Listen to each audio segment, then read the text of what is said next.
साल था 1998, जगह थी दिल्ली।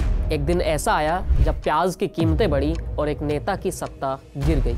हाँ, वही प्याज जो आम आदमी की थाली का हिस्सा है, वही प्याज अचानक से राजनीति की सबसे बड़ी वजह बन गया।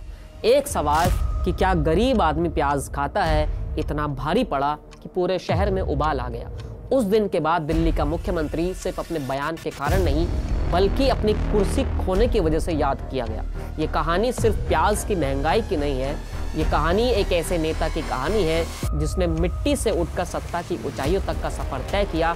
एक नेता जो सादगी में बसा था लेकिन सत्ता की लालच ने उसे प्याज की कीमतों के साथ उड़ा दिया।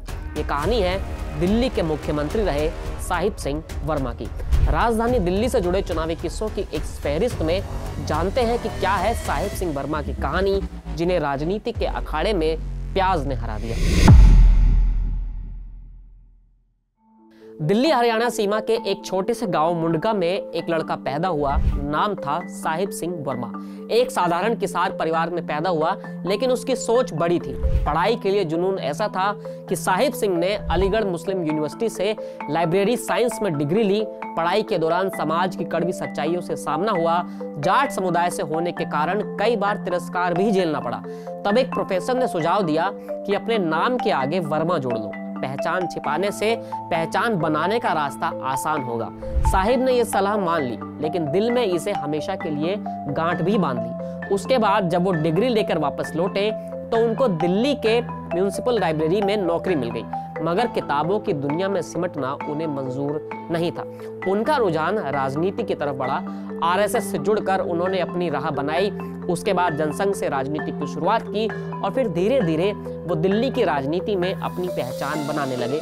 ये वही दौर था जब देश की राजनीति तेजी से बदल रही थी। 1977 में वो केशवपुरम से पार्षद बने और यहीं से उनकी राजनीतिक यात्रा की असली शुरुआत हुई। लेकिन ये सिर्फ शुरुआत थी। अब चलते हैं साल 1993 की तरफ। इस साल दिल्ली में 37 साल बाद विधानसभा के चुनाव हुए। साहिब सिंह वर्मा ने बीजेपी की टिकट पर शालीमार बाग से चुनाव लड़ा और जीत भी हासिल कर ली। इस चुनाव में बीजेपी ने 70 में से 49 सीटें जीती। इस शानदार जीत के बाद बीजेपी के मदन लाल खुराना को दिल्ली का मुख्यमंत्री बनाया गया। वही साहिब सिंह को शिक्षा मंत्री बनाया गया और यहीं से शुरुआत होती है खुराना और वर्मा की अदावत की कहानी की। दरअसल सरकार बने ज्यादा दिन हुए नहीं थे कि शिक्षकों की भर्ती के तौर तरीकों को लेकर गंभीर मतभेद सामने आ गए। हुआ ये कि मुख्यमंत्री और मंत्री के बीच रस्साकशी चलने लगी। फिर आया साल 1996 और साथ लाया एक बड़ा मोड़। दरअसल मदन लाल खुराना पर सुरेंद्र जैन हवाला कांड की आंच आई। उस वक्त उन पर आरोप लगा कि उन्होंने हवाला कारोबारी सुरेंद्र जैन से 1988 में 3 लाख रुपए लिए थे। ये मामला इतना ज्यादा हाईलाइट हुआ कि उन्हें मुख्यमंत्री पद से इस्तीफा तक देना पड़ा। अब सवाल ये था कि मुख्यमंत्री कौन बनेगा, सुषमा स्वराज, हर्षवर्धन या फिर साहिब सिंह वर्मा। तब पार्टी ने विधायकों की राय जानने के लिए एक बैठक बुलाई। बैठक में 31 विधायकों ने खुलकर कहा कि साहिब सिंह वर्मा ही हमारी पहली पसंद है। ऐसे में पार्टी ने साहिब सिंह के नाम पर सहमति भी जता दी।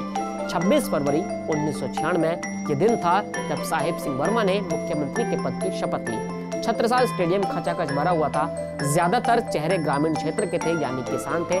उस वक्त साहिब सिंह ने कहा था कि ये सिर्फ मेरी नहीं बल्कि उन किसानों की जीत है जो आज भी संघर्ष कर रहे हैं। लेकिन सत्ता की राह आसान नहीं होती। पार्टी के भीतर गुटबाजी और खुराना समर्थकों का खुला विरोध हर दिन नई मुश्किलें खड़ी कर रहा था।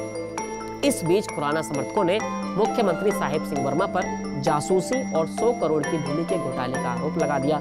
ऐसे में साहिब ने जवाब देते हुए कहा कि एक भी आरोप साबित हुआ तो पद छोड़ दूंगा। उसके बाद उन पर आरोप लगते रहे और वो खुद को निर्दोष साबित करते रहे। फिर आया साल 1998 का साल जब प्याज ने उनकी सरकार की जड़ें हिला दी। दरअसल उस वक्त प्याज की कीमत 60 से 80 रुपए प्रति किलो तक पहुंच गई थी। उस वक्त प्याज को लेकर साहिब सिंह का एक खूब बयान चर्चा में हुआ था। दरअसल प्याज को लेकर जब पत्रकारों ने उनसे सवाल किया तो उन्होंने यही जवाब दिया कि गरीब आदमी प्याज नहीं खाता है। उनका ये जवाब जनता के गुस्से में आग लगाने जैसा साबित हुआ। उधर कांग्रेस ने इसे चुनावी हथियार बना लिया। ऐसे में बीजेपी आला कमान ने स्थिति को भांपा और साहिब सिंह वर्मा से इस्तीफा मांग लिया। ऐसे में साहिब सिंह ने 12 अक्टूबर 1998 को अपना पद भी छोड़ दिया और उनकी जगह सुषमा स्वराज को दिल्ली का नया सीएम बनाया गया। और अब बात करते हैं उस दिन की जब उन्होंने अपनी सरकार छोड़ी।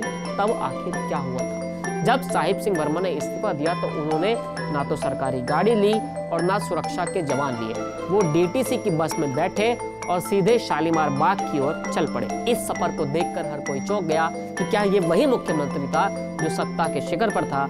हालांकि उनकी राजनीतिक यात्रा 2004 के लोकसभा चुनाव में हार के साथ धीमी पड़ गई, लेकिन साहिब सिंह वर्मा का नाम जनता के दिलों में अमिट रहा। फिर 30 जून 2007 को एक सड़क दुर्घटना ने उनकी जिंदगी का अंत कर दिया। तो ये कहानी सिर्फ प्याज की महंगाई की नहीं थी, ये कहानी उस नेता की थी जिन्होंने सत्ता के चकाचौंध से हटकर अपनी सादगी में जीवन बिताया। ये कहानी साहिब सिंह वर्मा की है, जिन्होंने दिखाया कि राजनीति में जनता की थाली से बड़ा कोई मुद्दा नहीं होता। साहिब सिंह वर्मा की सादगी, संघर्ष और लोगों से जुड़ाव हमेशा याद किया जाता है।